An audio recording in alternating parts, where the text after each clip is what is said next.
Bwana, mambo vipi mwanamichezo mwenzangu popote pale ulipo? Kama bado huja subscribe kwenye chaneli yetu, cha kufanya ni kubonyeza subscribe button iliyopo chini ya video hii, lakini pia hakikisha unabonyeza hicho kikengele ili usipitwe na taarifa zote za kimichezo utakazo kusogezea hapa katika chaneli yako bora kabisa ya kimichezo. Moja kati ya mambo ambayo yamekuwa yakitrendi zaidi ni kuhusu basi la wekundu wa Msimbazi Simba aina ya Ilizari, lakini pia uwanja ambao unatarajiwa kujengwa na klabu ya soka ya Dar es Salaam Young Africans pale Jangwani katika makao makuu ya klabu hiyo. Lakini kwa sasa jambo ambalo lina trendi ni kuhusu basi la klabu ya soka ya Simba. Tumeweza kuona basi ambalo limekuwa likitrendi likihusishwa na klabu ya soka ya Simba kwamba ndio basi ambalo limeletwa na mdhamini wa klabu ya soka ya Simba Jairuti, ambapo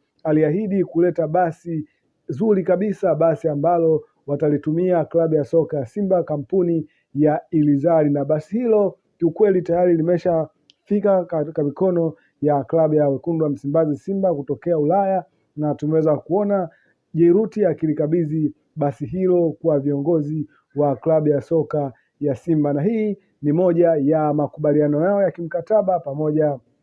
na klabu hiyo ya wekundu wa Msimbazi Simba na Jairuti ambaye ni mdhamini wa kutengeneza jezi wa klabu ya soka ya Simba. Je, una maoni gani wewe kama shabiki wa klabu ya soka ya Simba kwa ujio wa basi la Ilizari la klabu ya soka ya Simba? Lakini pia je, unawaambia nini mashabiki wa Yanga ambao wamekuwa wakilibeza basi hilo la Ilizari ambalo limeletwa na mdhamini wa klabu ya soka ya Simba?